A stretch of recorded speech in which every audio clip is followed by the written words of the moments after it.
안녕하세요. 김호준입니다. 정부 주거대책 발표에 이재민들 누군 되고 누군 안 되나. 어제자 중앙일보 기사입니다. 포항지진 이재민에 대한 정부의 임대주택 지원과 관련해 안전진단 결과 임대주택 지원 대상에서 제외된 가구들의 불안과 불만 등을 전하는 기사입니다. 국민이 불가항력의 재난을 당했을 때 국가가 감당 가능한 모든 자원을 지원하는 건 의무죠. 그 과정에서 문제점을 지적하는 것도 언론의 의무입니다. 그런데 말이죠. 세월호 유가족들은 진도체육관에서 무려 7개월을 최소한의 사적 공간도 없이 생활했었죠. 이번엔 7일이 되기 전 단열재를 깔고 방역하고 온풍기와 실내용 텐트가 설치됐습니다. 이 기사를 전한 중앙일보, 세월호 침몰 겨우 2주 후 사설에서 세월호 침몰이 비통하다고 서민 경제까지 좌초시킬 수 없지 않겠냐며 슬픔에서 빨리 벗어나 경제를 살려야 한다는 취지의 주장을 했었습니다. 이후 다른 사설을 통해서는 세월호 유가족들의 광화문 단식과 집회에 대해 왜 우리는 갈등을 길거리에서 풀어야 하냐고 물었었죠. 보수 매체와 종편이 세월호 유가족들의 단식과 농성과 특별법과 특조위를 어떻게 다뤘는지 이 기사를 쓰신 기자분은 꼼꼼히 검색해 보시길 권합니다. 그리고 조만간 과거 보수 매체가 세월호 문제를 과연 어떻게 대했는지 그것도 다뤄주시길 바랍니다. 기대하겠습니다. 김호준 생각이었습니다.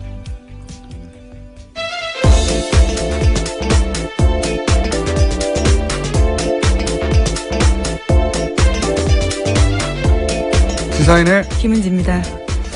다른 거 하기 전에 제가 어제가 아니죠. 며칠 전에 이명박 전 대통령 관련해서 아주 작지만 재밌는 제보를 하나 받아가지고 네. 그것부터 제가 단독으로 알려드리겠습니다. 작아서 브리핑에서 얘기할 정도인데 산업은행 한티 지점에 국가대표 테니스 선수 출신의 모 씨가 근무하고 있었대요. 근데 이명박 정부 시절에요. 2010년, 2011년 네. 그 기간에. 근데 그 기간 동안 매주 수요일 오후면은 이명박 대통령이 지적하는 테니스장으로 가서 그분의 테니스 상대를 해주었다. 예. 은행 직원이 대통령을 상대로 테니스 매주 수요일마다 게임을 치르는 게 아무 근거가 없어서 다들 이거 문제라고 생각했지만 대통령이니까 실시했었는데 생각해 보시면 그때가 그리고 나서 2011년 하반기에는 도곡동 지점으로 그분이 옮겼고 계속 상대를 했다고. 근데 당시 산업은행장이 누구냐? 실세라고 하던 강만수 씨입니다. 네, 지금 감옥에 가 있습니다. 뇌물죄로 4년형을 선고받고. 아마도 이제 전화해가지고, 산업은행 장한테 테니스 선수 좀 보내. 그런 근무를 빼서 테니스를 상대하게 한 게 아니겠는가.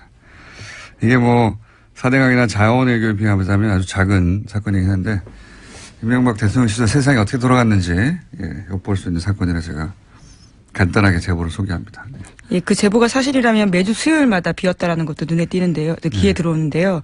박근혜 전 대통령 같은 경우에도 매주 수요일 일정이 없었다라고 하던데 이명박 박근혜 전 대통령들은 다들 사사로운 업무라고 할 수도 없죠. 예, 네. 그렇네요. 아마 개인적으로 휴일 날 하는 건 상관없죠. 근데 수요일 날 이렇게 테니스 상대를 산업은행에 근무하던 처음에 한티 지점에 근무하던 그리고 도곡 지점으로 가신 분과 상대하였다라고 기간도 특정해서 자세히 알려주셨는데 이 정도 내용이면 충분한 것 같아요. 여기까지만. 그리고 그 선수가 누구인지도 알려주셨는데 한참 뒤지만 꼭 얘기하고 싶다고 해서 제가 자세히 얘기를 들었습니다. 메모하에 가면. 그런 일이 있었다고 합니다. 자, 첫 번째 뉴스는요. 네, 세월호 참사 이후 박근혜 전 대통령의 행적에 대한 비판이 많습니다. 이와 관련해서 새로운 자료가 보도됐는데요. 어제 SBS가 보도했습니다. 박영수 특검팀이 재판부에 제출한 수사보고서에는 참사 이틀 뒤에 박근혜 전 대통령이 시술이 이뤄졌다라는 내용이 있다라는 건데요. 당시만 하더라도 실종자가 270명이 넘었습니다. 찾기 위한 수색 작업이 한창이었는데 특검이 이렇게 본 근거는 김영재 원장의 카드 사용 내역과 부인인 박채은 씨의 휴대전화 남은 위치 정보였습니다. 김 원장은 4월 18일 청와대 인근 커피 전문점에서 자신의 명의의 신용카드로 결제를 했고요. 또 청와대 관계자를 만나서 청와대로 이동했다라고 특검이 추정하고 있습니다. SBS가 간만에 관련해서 이 이야기는 오래전부터 있었죠. 예. 네, 사실 시사인도 보도한 바가 있는데요. 근데 이제 날짜가 특정됐고 네. 구체적으로 특정한 이유도 등장한 거죠. 처음으로. 근데 이제 저는 이것도 추정치라고 보는 것이 지금 그러니까 사고 후 이틀 만에 성형 시술을 한 것으로 당시 특검은 파악을 한 거 아니겠습니까? 그 근거로 뭐 카드 내역도 남아 있고 당시 김 원장이 청와대 관계자 만나서 청와대 안으로 들어갔고 그 이틀 뒤에는 부인이 청와대 방문을 했고 등등. 그렇게 시술을 한 다음에 사후관리차 부부가 왔다. 이런 정황으로 봐. 그리고 나서 그 시술의 흔적이 그 이후부터 나타났으니 그때 되지 않았겠나 이런 이야기인데 그러니까 적어도 18일이지 딱 18일로 특정할 수는 없다. 더 빠를 수도 있다. 사고 당일일 수도 있다. 이런 생각이 드는 것이 그 4월 16일 날 이제 기억을 되돌려 보시면은 그 올림머리 하는 자매들이 별일 없으면 항상 자동으로 오는데 무슨 외부 일정이 있다든가 혹은 시술이 있을 때만 오지 말라고 사전 통보했다고 하거든요. 네, 전날 받았다라는 거죠. 정성주 정매주 자매입니다. 네, 근데 그 자매가 4월 16일 날 세월호 사고 당일 하루 전날 16일은 오지 말라고 연락을 받았다는 거잖아요. 그러니까 그날은 뭔가 있었던 거예요. 외부 일정이 있거나 시술을 했거나. 그런데 그날 특별히 다른 외부 일정이냐 보면 기록이 없거든요. 그 기간 동안 한 9일 동안 일정이 세월호 관련해서 이제 갔던 일정 2번 빼고는 2번인가 밖에 없어요. 네, 그렇죠. 전체 9일 동안 4건입니다. 9일 동안 4건인데 그중에 2건은 세월호 일정이잖아요. 세월호 사고가 발생해서 생긴 일정이지. 그러니까 9일간 2개거든요. 9일간 2개. 하루에 하나도 아니에요. 일정 전체가 거의 비어 있는 거예요, 거기. 그 기간 동안은. 그 기간이라 하면 세월호 사고 당일부터 9일간. 근데 하루 전날 오지 말라고 통보하였다. 그리고 최소한 이틀 후에는 시술의 정황으로 보이는 일이 있었다. 저는 세월호 당일도 과연 청와대 내에 있었겠는가 하는 의문이 여전히 강력히 듭니다. 네, 또 특수활동비 관련돼서 계속 수사가 진행 중인데요. 이 관련된 비용 문제도 아직까지 또 밝혀지지 않았습니다. 그러니까요. 이렇게 다 연결해서 만약에 세월호 당일 혹은 그 다음날 시술을 했고 그것 때문에 세월호 대처가 늦어졌고 그리고 그 돈은 특활비로 썼다. 이러면 완전 완성되는 거죠. 완성. 스토리가. 자, 그렇습니다. 이 뉴스는 앞으로도 계속 나와야 될 뉴스고 단순히 시술을 했네. 대통령이 시술할 수도 있죠. 근데 그로 인해서 어떤 일이 벌어졌는가, 국가적 재난에 어떻게 대처하지 못했는가. 이 얘기는 저는 반드시 다 밝혀서 오래 걸려도 기록으로 남겨야 된다고 봅니다. 다음 뉴스는 뭡니까? 네, 국정원 특수활동비 관련된 소식도 계속 전해드리고 있습니다. 어제는 JTBC가 관련된 정황들을 또 보도했는데요. 박근혜 정부 당시 전현직 국정원장끼리 인수인계하듯이 상납 사실을 확인한 정황이 확인됐다라는 겁니다. 이병기, 이병호 전 국정원장인데요. 이 두 사람 같은 경우에는 이병기 당시 비서실장이 이병호 당시 국정원장에게 잘 가고 있습니까? 여전히라고 국정원 특활비 상납에 대해 물었다라고 합니다. 그러자 이병호 전 원장은 그렇다라면서 특활비가 잘 전달되고 있다라는 취지의 답을 했다라고 합니다. 이거는 국정원장들이 영장실질심사 혹은 검찰 수사에서 일정 정도 거짓말했다는 걸 드러내는 것이기도 하네요. 왜냐하면 대통령 요청을 받고서 그래서 알게 됐고 줬다 이거였는데 그게 아니라 국정원들끼리 다 얘기했다는 거 아닙니까? 네, 인수인계한 정황이 드러났다라는 거라서요. 알겠습니다. 다음 뉴스는요? 네, 홍준표 자유한국당 대표가 특수활동비 사용과 관련해서 또다시 말을 바꿨습니다. 어제 관련된 내용들을 전해드린 바가 있는데요. 원혜영 의원의 반박이 나오자 그 부분은 내 기억에 사고일 수 있다 이렇게 밝힌 겁니다. 그러면서도 이는 국회 오랜 관행이다라는 건 여전히 주장하고 있는데요. 사쿠라 논쟁으로 번지는 건 잘못됐다라는 식의 주장도 하고 있습니다. 그러니까 이제 이것이 의외로 홍 대표의 발목을 크게 잡을 수도 있겠다. 어제 잠깐 말씀드렸는데 이제 몇 번 해명이 변했는데 이제 가장 최신의 해명은 이렇습니다. 개인적으로 월급에서 일정 정도 빼서 정치적 성격의 돈을 써왔다. 뭐 예를 들면 뭐 누구 만나는데 여야 인사들 만나는데 썼다든가 뭐 그런 의미겠죠. 써왔는데 이제 판공비가 운영위원장이 되고 판공비가 나오면서 그 월급들이 그만큼 세이브가 될 거 아닙니까? 그러니까 그걸 집에다 줬다. 이게 최신의 해명이에요. 가장. 근데 이것도 사실은 제가 보기엔 불완전한 게 그러면 첫 달만 그랬어야죠. 계속해서 월급에서 쓰려고 빼둔 돈이 있었는데 그 목적으로 판공비 다음 달도 나오네?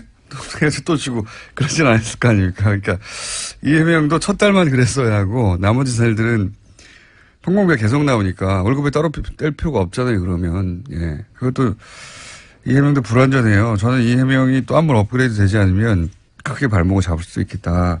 지금 4천만 원 정도 매달 나오는데 여기저기 줬다는 거를 합쳐도 1,000만 원 이상 비거든요. 네.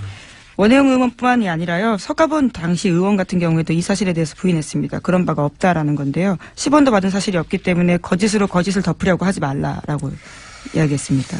그래서 뭐 이 해명이 다시 한번 업그레이드 될 것 같긴 한데 현재까지는 불완전해서 홍 대표 감옥을 의외로 이게 처음 불거진 게 지난번에 어제 말씀드렸다시피 이제 대선 후보 토론 때 김진태 의원이 갑자기 그거 운영비 그때는 판공비라고 했죠. 운영비 빼서 집에 준 거 아니냐.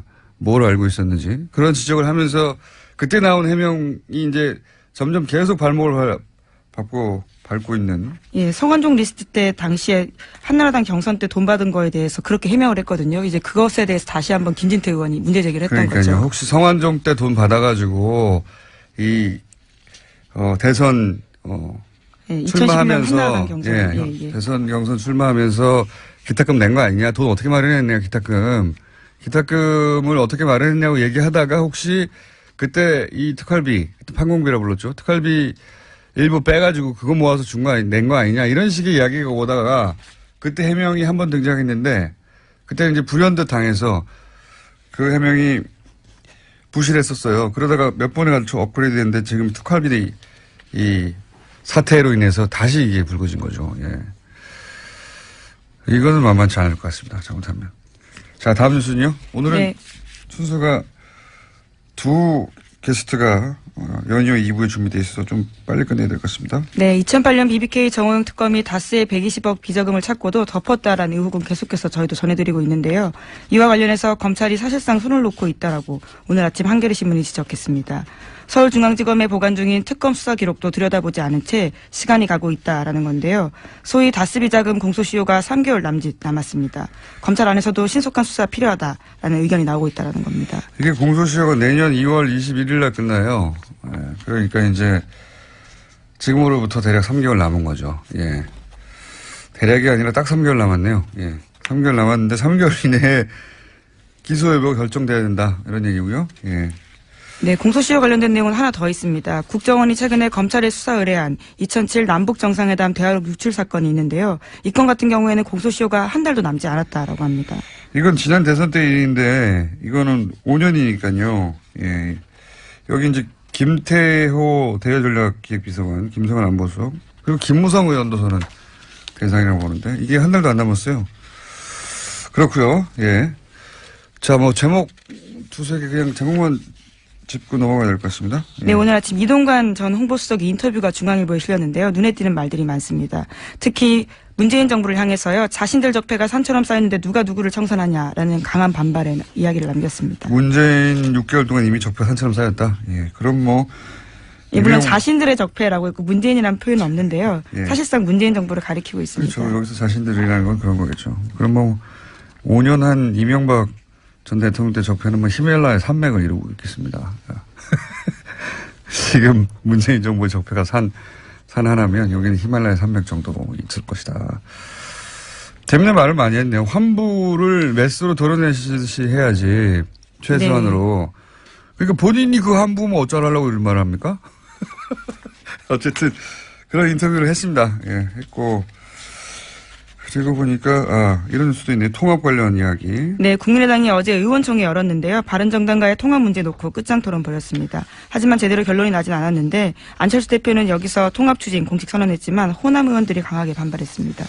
이건 저희가 목요일 날 박지원 대표가 그때 참석했던 대표가 직접 나오실 테니까 얘기를 자세히 듣겠는데, 안철수 대표 그런 얘기 했다죠. 이번 지방선거에서 통합을 해서 2등을 하면 자유한국당이 사그라들 거고, 그러면은 문재인 정부의 실정도 있을 것이고, 그럼 다음 총선에서 1등을 할 수 있다. 이런 원대한 포부를 제가 말씀드렸잖아요.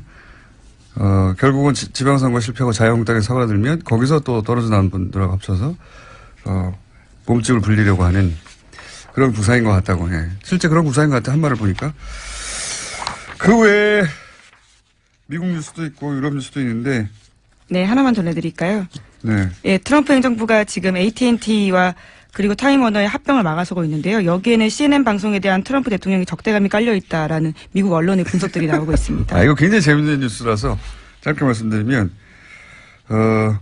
AT&T, 우리 뭐 SK 같은. 예, 거대 통신기업입니다. 네, 통신기업인데, 여기서 이제, 타임워너, 예, 여기 뭐 CNN, 뭐 HBO, 워너브로스 영화사 이런 거 잔뜩. 거대 미디어 그룹이죠. 예. 예. 타임지도 여기서 나오고. 근데 이걸 인수하려고 그랬더니 반독점법 위반이라고, 이런 경우가 사례가 없는데. 네, 법무부가 갑자기 제동을 건 겁니다. 네, 그래서 이제 이쪽에서는 AT&T하고 타임워너에서는 이거 말도 안 된다. 그랬더니 그러면서 이제 이거 이제 CNN이 미워서 그런 거 아니냐. 왜냐하면 트럼프 대통령에 대해서 CNN 뭐 다른 언론도 마찬가지긴 합니다만 CNN이 유독 강력하게 규탄 비판했고 그동안 지속적으로 거기에 대해서 또 트럼프 대통령은 CNN을 유독 찍어서 가짜 뉴스라고 그렇죠. 많이 했는데 법무부가 할 말이 없는 게 이 인수가 성사되려면 CNN만 팔면 된다고. 예, 그런 사실들이 있어서요. 굉장히 의심스러운 상황입니다. 뭐가 의심스럽습니까? 그거지. 인수합병 하는데 AT&T한테 우리가 반독점법 제소 안 할 테니까 그 중에서 CNN 하나만 팔라고 그랬거든요. 예, 다른 분야 업체끼리 할 때는 수직적 합병이어서요. 거의 제동 거는 경우가 없는데요. 아주 이례적이라고 합니다. 그러니까 CNN만 팔라고 했다는 자체가 CNN 때문에 트럼프 대통령의 의중이 여기 담긴 것이라고. 이게 밝혀지면 이건 정말 제가 보기에는 끝장날 수도 있다. 재밌는 뉴스였습니다. 여기까지 하겠습니다. 시사인의 김은지였습니다. 감사합니다. 2012년 대선 직전 국정원 댓글 수사 관련해서 청와대 국정원 새누리당 경찰 간에 숨은 커넥션이 있었다 하는 걸 최초로 단독 보도한 한겨레 21 김한 기자 수에 모시고 이야기 좀 자세히 나눠보겠습니다. 안녕하십니까? 네, 안녕하세요. 이게 그러니까 대선 직전에 그렇죠. 예, 그리고 마지막 토론회 네. 전후해서 네. 굉장히 바쁘게 돌아갔죠. 그렇죠. 예. 마지막 토론회 5일 전이었던가요? 네. 4, 5일 전에 소위 이제 국정원 댓글 사건 소위 누굽니까? 김하영 직원. 예. 김하영 직원이 오피스텔에서 네. 작업하고 있는 걸 잡아서. 네. 처음으로 이제 밝혀졌는데 이걸 경찰이 수사를 했죠. 그렇죠. 수사를 했는데 대선 마지막 토론회 날. 네. 여러 가지 일들이 있었습니다. 네, 일단 그 얘기를 해주세요. 무슨 일이 있었는지. 기억을 대선에 대해서. 12월 11일은 민주통합당이 국가정보원 직원이 불법 선거운동을 하고 있다 이런 신고를 받고 강남의 역삼동에 있는 한 오피스텔을 급습한 날입니다. 네. 이 자리에는 국회의원들과 경찰도 같이 갔었고요. 네. 말씀하신 대로 16일은 18대 대통령 선거의 3차 토론회, 마지막 토론회였죠. 네. 마지막 토론회가 있던 날입니다. 그러니까 11일부터 13일까지 그 오피스텔 앞에서 대치 상황이었고 네. 그 여직원이 이제 문을 열어주지 않고 있었죠. 네. 그리고 그래서 감금이라고 했죠. 네, 감금 사건이라고 감금. 이제 새누리당은 불렀죠. 본인이 안에서 문을 잠그고 네. 안 나오는데 감금이라고. 네. 그리고 네. 나와서 이제 13일 날 나와서 경찰이 여러 자료를 요청을 했는데 두 개의 이제 자료를 제 기억에 그때 당시에 냈었고요. 그리고 18일 날, 16일 날 마지막 토론에서 박근혜 대통령이 말씀하신 대로 그 사건을 국정원 여직원 감금 사건이라고 규정을 네. 했고 그 토론회가 끝나고 나서 바로 1시간 있다 경찰이 그 사건에 대한 중간 수사 결과를 발표했죠. 당시 토론에 그런 얘기도 있었어요. 그러니까 국정원 여직을 이렇게 감금하고 네. 그런 식으로 부모도 못 만나게 하고 그렇죠. 인권을 침해하고 네, 무죄를 기정사실화하고 이제 예. 발언을 했죠. 그리고 이제 뭐 거기서 아무것도 안 나올 경우에 책임져야 된다는 네. 식의 박근혜 당시 후보가 굉장히 자신 있게 그렇죠. 문재인 후보에 대해서 이 사건은 국정원 직원의 인권을 유린하는 사건이라고 네. 몰아갔고 토론회가 끝나자마자 경찰에 발표했죠. 아무것도 네. 없다. 그래서 당시에 굉장히 좀 여러 출입 기자들이 놀랐었는데요. 대선을 앞두고 사건을 접수한 지 한 3, 4일 만에 경찰이 그것에 대한 중간 수사를 혐의가 발견되지 않았다라고 그리고 그러니까요. 토론회가 끝나고 1시간 밤 11시 정도였는데요. 그리고 그때 경찰이 11시에 중간 수사 결과를 발표하고 나서 바로 11분 뒤에 국정원이 입장을 발표합니다. 그래서 당시에도 뭔가의 공조가 있었다. 이런 이제 그때 얘기는 그렇게 얘기 많았어요. 네, 의심들은 많았는데 저희가 한겨레 21이 처음으로 이 당 청 그리고 국정원과 경찰의 사각통화 커넥션의 통화 내역을 입수를 했습니다. 자, 그래서 이렇게 자랑스럽게 나온 거예요. 네.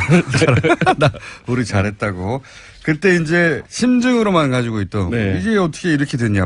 누가 밤 11시에 사건을 접수하고 이런 복잡한 사건을 3, 4일 만에 혐의가 없다. 발견된 게 없다고 중간 발표를 그것도 11시에 네. 하고 11분 있다가 국정원 그걸로 또 어떻게 알고 경찰 그런 그렇죠. 발표를 할지. 그때 당시 민주당 막 비난하고 그랬었죠. 네. 저희가 이제 그 당시에 11일부터 16일까지 국정원과 경찰 그리고 그 새누리당과 청와대 핵심 인사들 10명이 문자와 전화를 주고받은 내역을 입수를 했는데요. 핵심 인물 10명은 휴대전화 번호 14개를 사용해서 524개의 번호 총 3,295번의 연락을 주고받았습니다. 본인들은 이게 열심히 했다는 겁니다. 진짜. 네. 그래서 저희가 이것을 3,000번이 넘는 통화를 자기들이 다 분석했다. 네. 분석했다고 자랑하는 저희 거고요. 이번 한겨레 21을 보시면 이것을 이제 연결망 분석으로 시각화해 놓은 자료를 보실 수 있는데요. 네, 좀 좋으세요 한번. 네, 그럼 실제 누가 어떻게 통화를 했는지가 자세하게 이제 보실 수가 있는데요. 이렇게 그림으로 나오니까 쉽게 파악이 되는 거군요. 네, 그래서 이번 저희 분석에서 처음으로 이때 이명박 정부 청와대가 이 사건에 연루되어 있을 가능성이 드러났는데요.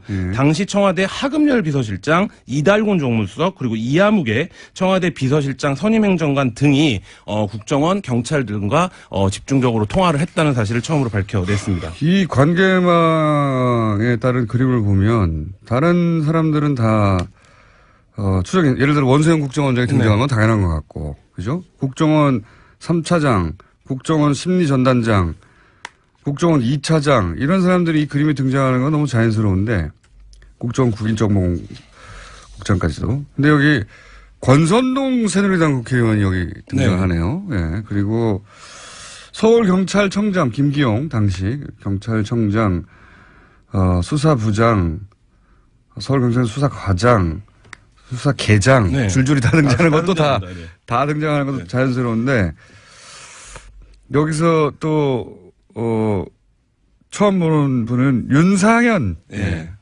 박근혜 당시 전 박근혜 수행단장이었죠. 예, 박근혜 전 대통령 누나라고 부른다고 네. 하는 윤상현 당시 수행단장과 권선동 새누리당 국회의원이 이 그림에 등장하는 그래서 그 통화 내역을 분석을 처음입니다. 해보면 서로 매칭을 해서 통화를 하는 양상을 그러네요. 볼 수가 있는데요. 네. 예를 들어서 하금열 청와대 비서실장이 박원동 국익정보국장과 통화를 하면 국익정보국장이죠. 박원동은 이후에 민병주 심리단장과 집중적으로 통화를 합니다. 그러네요. 그리고 이정현 공보단장은 차문희 2차장과 집중적으로 통화를 하고 그러니까 본인의 카운터 파트너가 따로 있는 따로 거죠. 있는 거죠. 예, 그래서 예. 차문희 2차장은 이정현 공보단장 등과 통화를 한 이후에 이정현 공무당대도 예. 등장하네요. 예. 원세훈 원장이랑 또 집중 통화를 합니다. 그러니까 이 연결망들에서 그러니까 예를 들면 당의 누군가가 국정원의 누군가에게 전화를 하면 이 국정원의 누군가가 뭐 공교롭게도 계속 그 내용을 자기 상관이나 혹은 심리전단에게 이 내용을 그 전파하는 이런 형태의 그림들을 볼 수 있고요.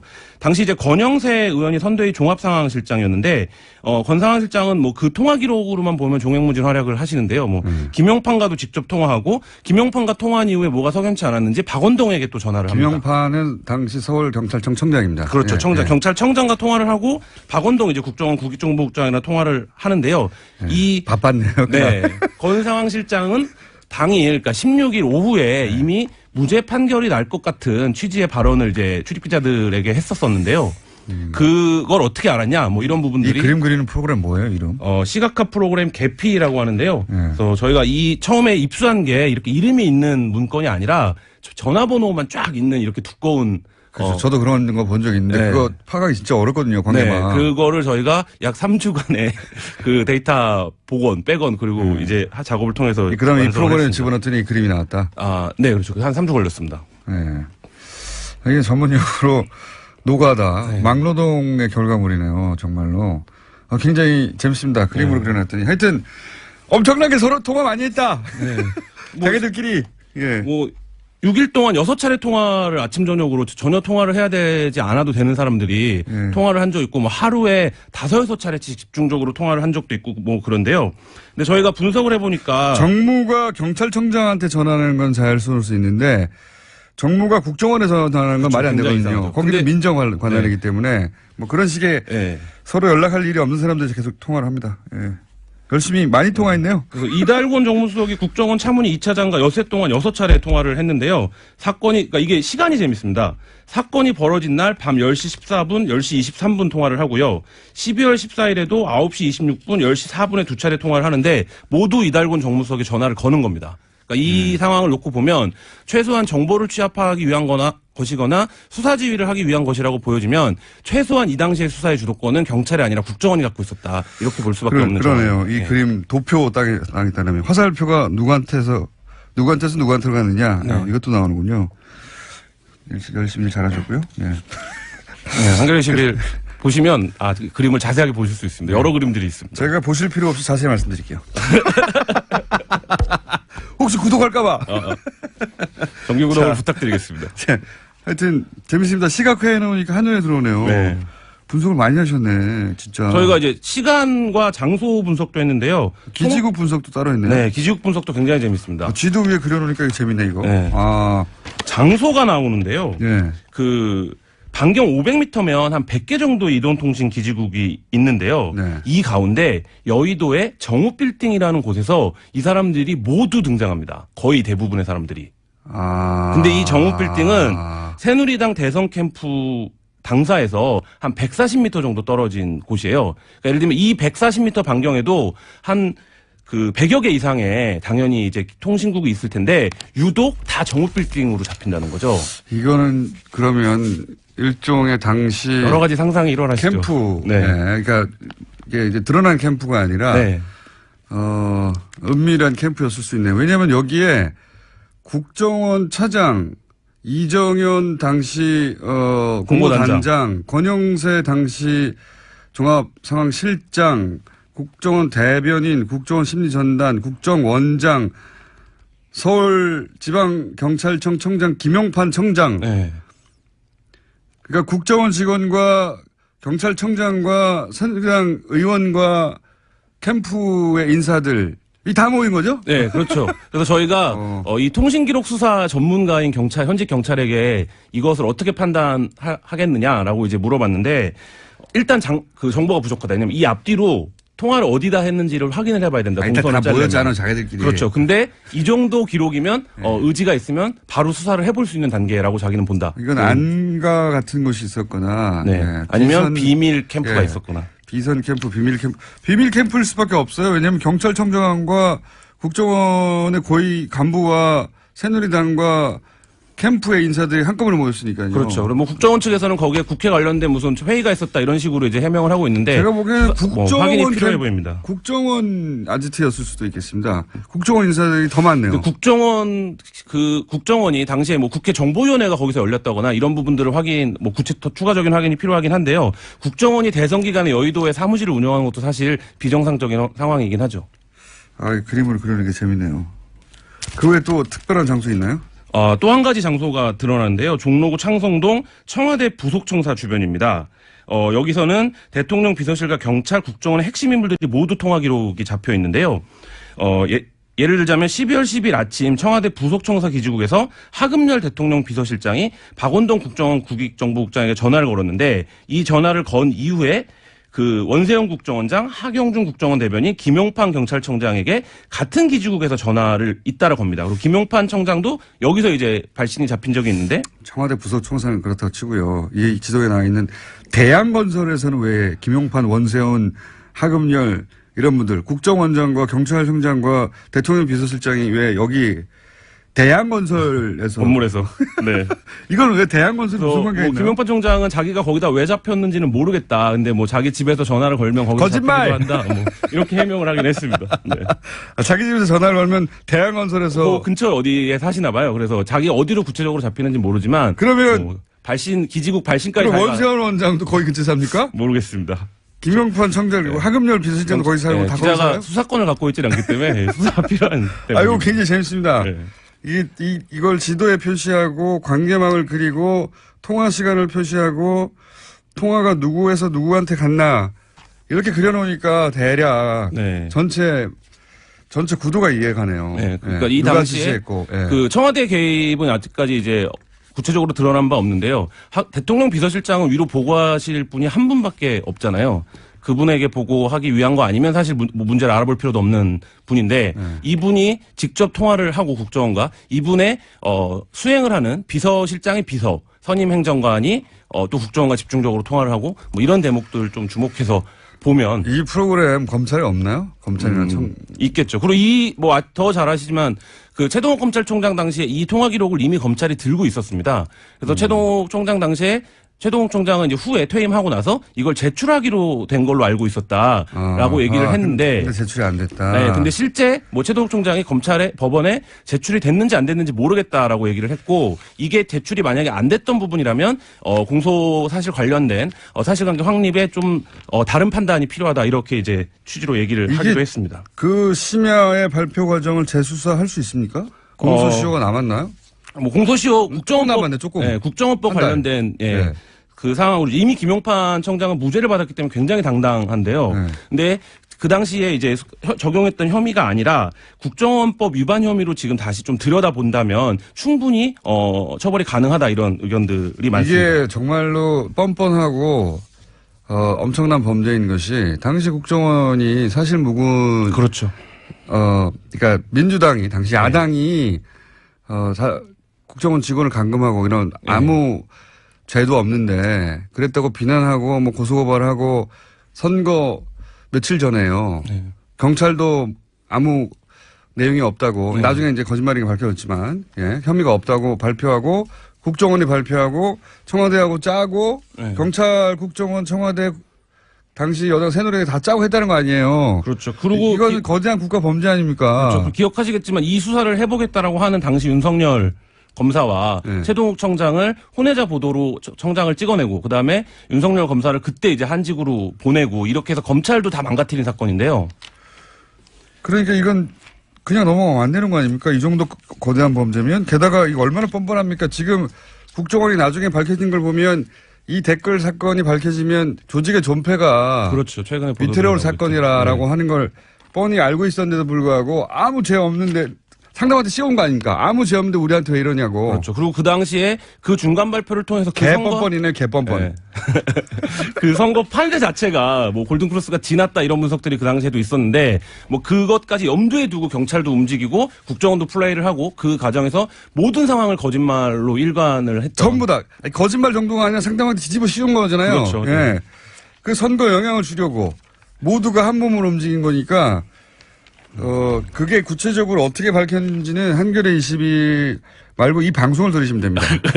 여기서 다 말했으니까. 그림은 자세하게 이쁘게 뽑으셨네요. 네, 그래픽으로. 네, 뭐 많은 관심 부탁드리겠습니다. 누구한테 통화했는지 그리고 그 시간대별 통화도 있는데요. 그러네요. 네, 시간대별 통화도 굉장히 재밌는데 뭘 이렇게 자세히 그래프도 많고. 이게 한 4번 정도 폭발적인 통화 시점이 있는데 처음에는 수서경찰서 도곡지구도가 현장 출동한 그 무렵 이때 청와대, 당, 경찰, 국정원이 통화가 폭주합니다. 150여 차례. 네. 그리고 데스크탑에서 이미징 작업이 완료된 시간이 있는데요. 그러니까 그 컴퓨터를 1차 복원을 한 거죠. 그 시간에 또 통화가 한번 폭주합니다. 140여 차례. 네. 그리고 메모장 파일이 발견이 된 게 이제 14일 밤 9시 반 무렵인데요. 역시 140여 차례. 이때도 한번 통화가 폭주하고요. 그다음 디지털 분석 작업이 완료되고 경찰이 중간 수사 결과 발표를 확정 지은 밤 9시에서 11시 사이가 있습니다. 이 시간에도 굉장히 통화가 폭발적으로 이루어집니다. 그러니까 주요 시기 경찰이 주요한 걸 하는 시기마다 폭발적으로 통화를 한다는 거죠. 기사가 논문과 도표도 많고 너무 자랑스러웠던 거죠. 굉장히 고품질. 고품질을 저는 좀 이렇게 열심히 하여서 도표로 다 그려져 있어요. 언제 몇 시에 몇 통화를 했는지 텍스트 별로 없고요. 그림이 잔뜩 있습니다. 네. 기사가 아주 보기 좋네요. 국내 언론에서 보기 드문 시도. 그러니까 텍스트 별로 없이 그림으로 거의 기사가 이루어져 있다. 저희 팀에 과학자가 있습니다. 과학자가 있습니다. 재밌습니다. 이 기사 내용도 재밌고요. 재밌는 걸 넘어서서 네, 경찰 수사를 반드시 해야 됩니다, 이 사건. 굉장히 의미 있는 수사를 촉구할 수밖에 없는 보다 보면 이 너무 이상해요. 예, 정부 빌딩에서 왜 이 사람들 국정원과 새누리당과 경찰청장이 왜 모이냐 이거예요. 그리고 대한건설에 뭐가 있는지 모르겠는데 하여튼 그 사옥에 국정원장과 또 경찰청장과 대통령 비서실장이 왜 모이냐 이겁니다. 그렇게 통화를 한 것도 드러났고 고생하셨습니다. 네, 감사합니다. 지금까지 한겨레 21의 김한 기자였습니다. 경찰 개혁위가 이거 발음이 셌습니다, 다시. 국가수사본부 신설을 추진한다고 하는데요. 이게 뭘까요? 국가수사본부.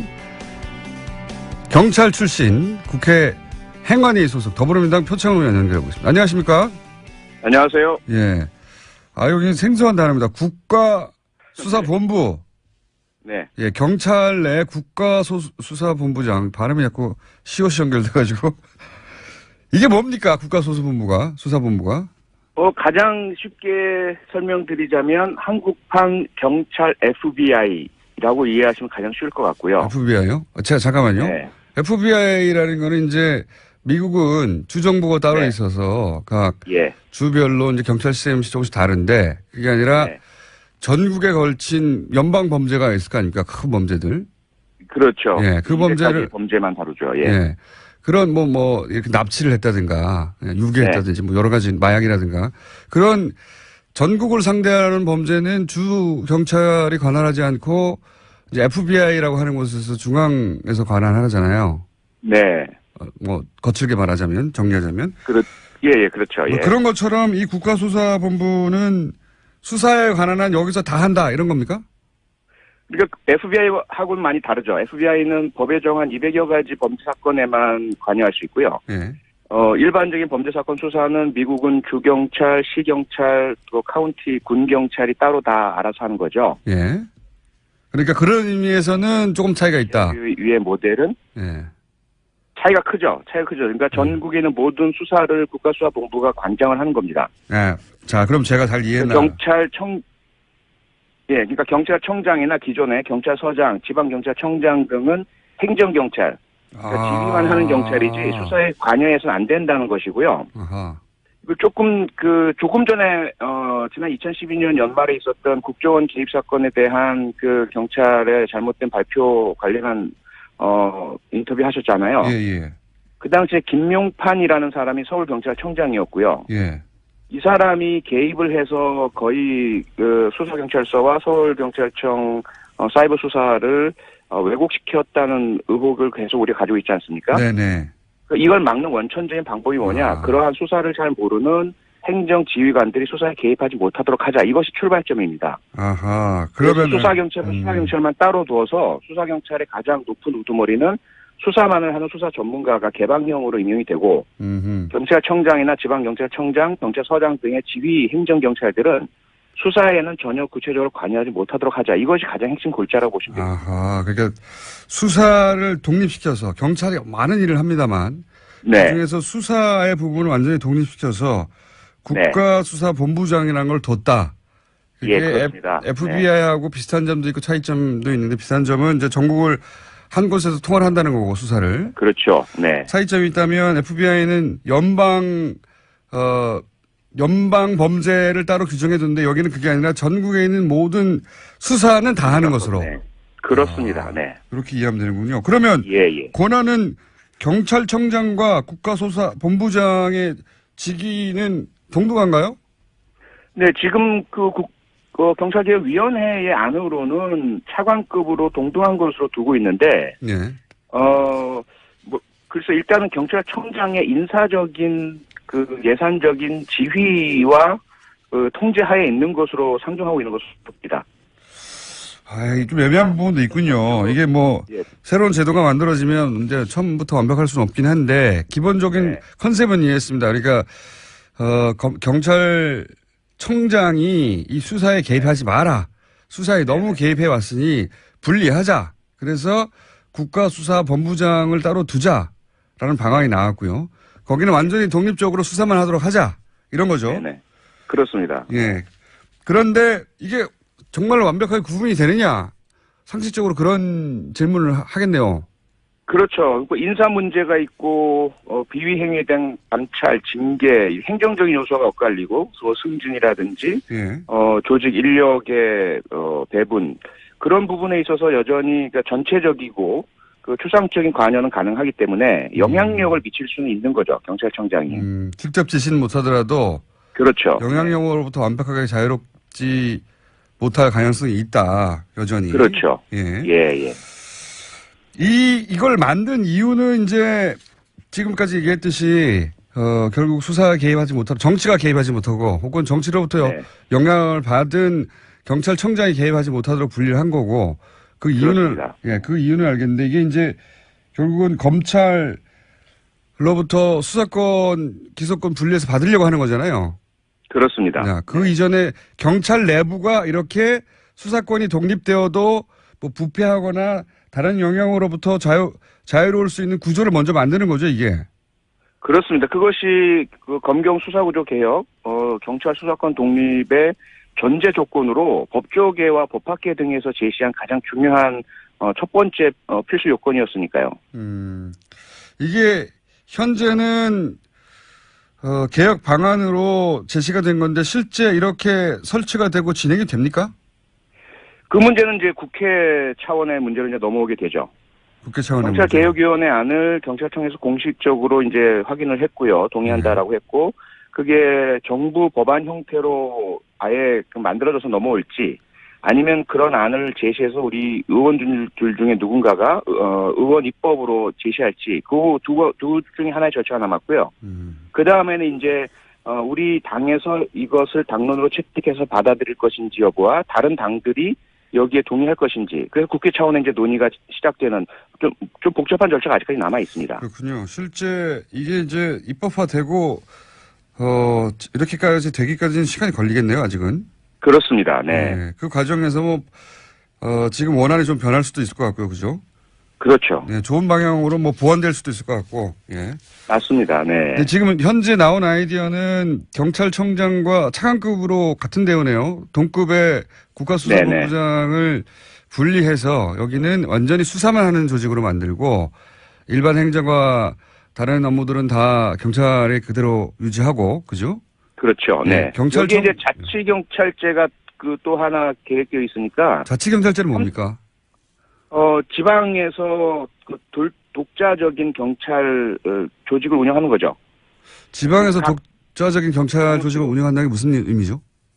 예를 들어 경상북도라면 지금 현재 경찰청의 경북지방경찰청 그 밑에 청송경찰서 이런 체제잖아요. 일원화된 지구대.